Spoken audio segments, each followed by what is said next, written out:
Have you ever wondered if the GP per hour from Moneymakers shown on Soup's unusual money-making videos and other popular money-making guides ever fully recover?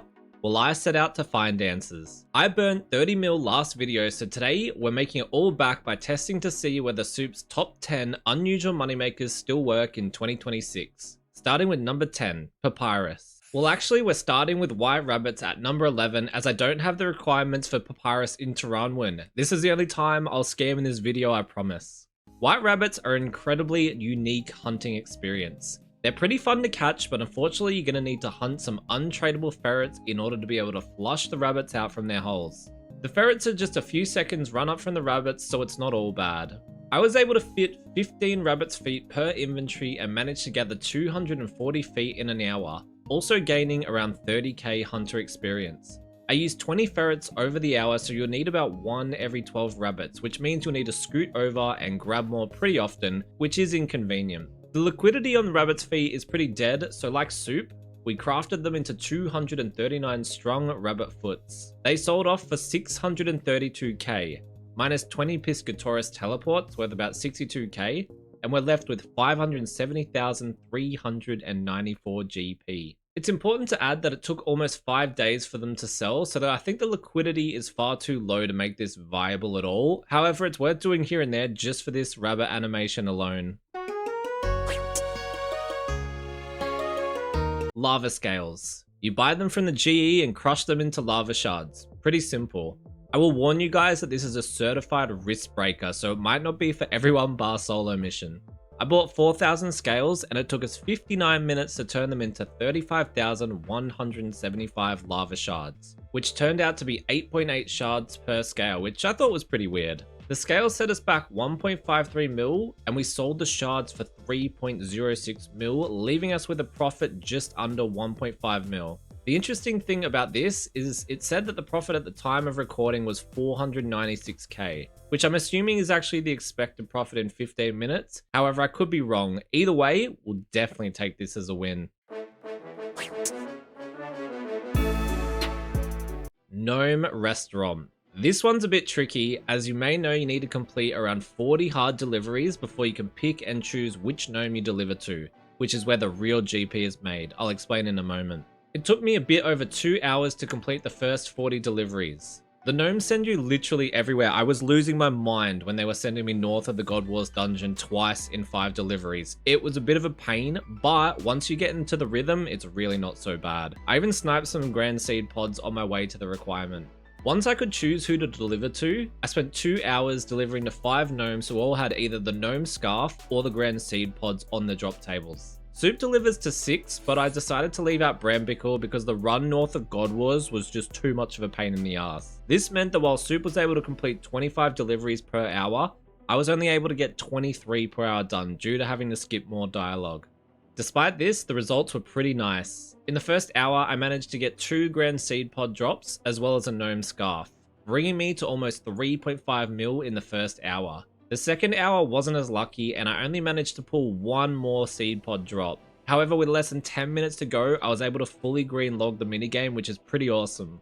By the end of 2 hours, we had 15 Grand Seed pods, 1 gnome scarf, and a random assortment of gnome balls and other items. I listed them overnight and woke up to everything sold. After everything had sold off, we made 4.6 mil in 2 hours, averaging 2.3 mil per hour.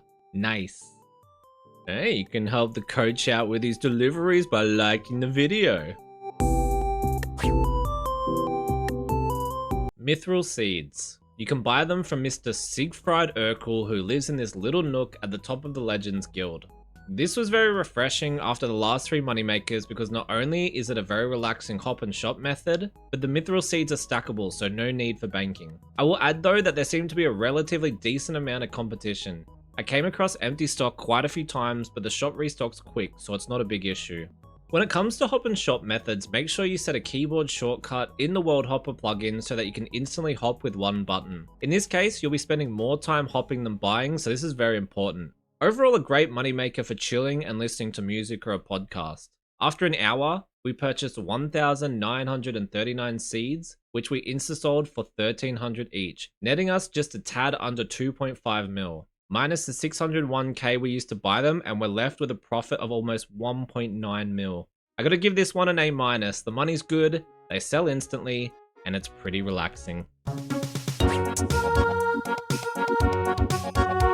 So unfortunately, the price of Relicym's Balms has dropped quite a fair bit from when Soup tested the Moneymaker. However, that's not to say there's no money to be made here at all. One thing I did change compared to Soup was instead of buying 3 inventories per world, I opted for just 2 since the margins are lower now.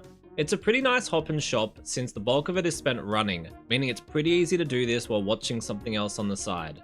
With the benefit of swapping the shift left clicks on the dueling ring to Castle Wars, as well as the buy 50 from Gnar's shop, we were still able to collect a very solid amount of 3,132 3-dose potions. After decanting them, we're left with 2,349 potions, which we listed for the mid price of 877 each, as they were selling for a bit above that on GE Tracker. However, this was a bit of a mistake on my part, as they took about 5 days to sell off. I could have lowered the price a bit to sell them quicker, but I wanted to keep them together for the clip, so these are much more viable than the rabbit's feet if you're alright with tinkering your offer a bit. Once sold, we nabbed a little bit over 2 mil, minus the 930k we spent to buy the potions, another 30k for the staminas and dueling rings we've used. We're left with 1.057 mil in an hour. Honestly, not bad. And since it was even more AFK than the Mithril Seeds, we've got to give it some credit for that. But at half the GP, as well as the liquidity issues, I'm definitely not ranking it too highly. Gabooty's Jades. This one is a pretty neat hop and shop method where you head to Coachrammrs and swap Gabooty Jades for trading sticks. You can then sell the trading sticks on the GE for a nice profit. Before starting, I bought 6,000 Jades for 203 each. We copied Soup and sold 20 Jades per world and watched our trading stick stack fly up. It was very satisfying. On average, you'll get a little over 1,800 trading sticks per world, so it doesn't take too long to build a nice stack. Unfortunately, while Jades have gone down considerably since Soup's video from 290 GP to 203, trading sticks have dropped even more by percentage and have dropped from 10 GP each to 6. However, there's still a good amount of profit to be made, and what makes this method really nice is that trading sticks have a decent liquidity. After 1 hour, we traded all 6,000 Jades for a total of 547,350 trading sticks. While we could have insta-sold them for 5 GP each, we decided it was worth listing them at 6 and let them slow sell. After a day or two, I can't really remember, we sold them all for 3.28 mil. Minus our initial investment on the Jades, and we're left with a cool 2.06 mil in just 1 hour of easy trading. Not bad at all. Buying cannons requires a fair bit of starter GP, but if you have it, it's definitely one of the better money makers. Find Gnome above the Dwarf Mine, and after some dialogue spamming, you can buy a cannon for 750k. Fill up your inventory, bank at Castle Wars, and Lazar teleport your way back. It's as easy as that. Infuriatingly, you can't shift swap his left click to talk, but this method is still extremely quick and profitable nonetheless. Originally, you weren't able to have a cannon in your bank, otherwise Gnome wouldn't sell you a cannon, but around 20 minutes into the hour, I discovered that Gnome no longer cares if you have a cannon in your bank, which is great because now you can purchase 6 per inventory instead of 5. It's like the usual hop and shop, but with a ton of spacebar smashing. I got a small wireless keyboard and had it so I could mash the spacebar with my left thumb. This made it really easy. I recommend wearing a glory because if you're anything like me, you're gonna forget to put another jewel ring on after you run out of charges, and having the backup tally to edge saved me more than a few times. After 1 hour, I managed to purchase 173 cannons for 129.75 mil. So we can see that being able to buy 6 per inventory definitely helps speed things up compared to Soup's 157 cannons bought in 1 hour. After looking at GE Tracker, I decided to put in an offer to sell the cannons for 779k each. You could squeeze out a few more K per cannon, which would go a long way to making more profit. For example, you could sell them for 783k and slow sell them over time, and you'd make almost 600k more. But the liquidity is likely too low for that to take any less than a few days, and seeing as quite a few items from this list took a few days each to sell, I wanted to see if we could make a good chunk of profit quickly with the cannons. After 4 hours, only 49 of them had sold, but when we woke up the next day, they had all sold overnight, leaving us with a sprinkle over 132 mil, minus the 129.75 we spent, as well as 10k on teleports, leaves us with 2.3 mil.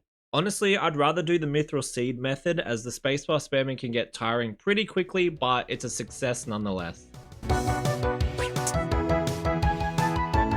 Soul runes is a pretty common method that's been widely known for a while, which has led to the runes dropping in price quite a bit. The method involves hopping worlds and buying out the soul runes from Baba Yaga. Pretty simple. Despite the shop restocking quite quickly, we ran into a fair bit of competition which definitely ate into our profits. It was feeling like the hour was going to reap a lot less than the 4.5 mil Soup managed to gain in his video. Nonetheless, after 1 hour, we managed to buy 69,851 soul runes for around 24.7 mil. Looking at the prices for the day, we listed them at 365 to try and negate as much of the GE tax as possible. The one good thing about this is that soul runes are constantly in high demand, which meant we were able to sell off our 69,000 soul runes in just 30 minutes. This left us with just over 1.3 mil in profit, which I think isn't too bad for a simple hop and shop method without keyboard mashing. The only issue is you'll need a little bit of capital to start. The vast majority of the profits from the bone bolts seems all but surely gone, but what I do like about this method is that the quest and GP requirements to do this is a lot less than most of the others, so it's viable for newer players. Also, the NPC doesn't move around like in the rest of the hop and shop method, so that's a big plus in my book. The downside is instead of receiving a stack, you have to manually open the bone bolt packets, which is a pain. Anyway, I have no idea how Soup got 706k of these because after 1 hour of raiding Nardok's shop, we only amassed 60,200 for 214k. Maybe I was meant to be buying 20 bone bolt packs per world instead of 2. Someone will have to let me know what I did wrong here. The liquidity on these is decent, and as we can see, there are occasional spikes to 7 GP, so I tried selling them at 7 GP each. When I logged in the next day, we'd sold 50k of them, so I decided to insta-sell the rest as the price difference was negligible. Once they'd sold, we managed to bank a profit of 188k in 1 hour. Yeah, I definitely wasted an hour here. Whoops. Oh my god, bro. Oh, hell no, man. What the fuck? Soup's #1 unusual moneymaker came from when Limestone hit record prices after an unintended mining method came into play when forestry was released. The method has since been patched, and unfortunately Limestone has never recovered. But how bad could the #1 spot's GP per hour be today? Unfortunately, the best teleport to Morton I have is to ferry ring to BKR and run south to the boat that takes you to Barrows, running to the Limestone shop from there. This meant I was unable to collect Limestone anywhere near as quick as Soup, as he used Mauritania Legs 3 for a closer teleport. I used the pool in my house to restore run energy every 3 invents and use my crafting cape for easy banking without sacrificing an inventory space. After a pretty relaxing hour, we managed to acquire 1,378 Limestone. In order to undercut today's prices, I listed them at 163 each. There is little demand for Limestone, so either way they're going to be slow selling. After around 48 hours, only 2/3 of them had sold, so I insta-sold the rest for a whopping total of 197k. I spent 43k on Limestone and used 40k in house teleports, leaving me with a profit of 114k after 1 hour. With that, I'm going to leave you guys with the final results that absolutely nobody asked for. Thank you legends for watching, and I will see you guys in the next video very soon.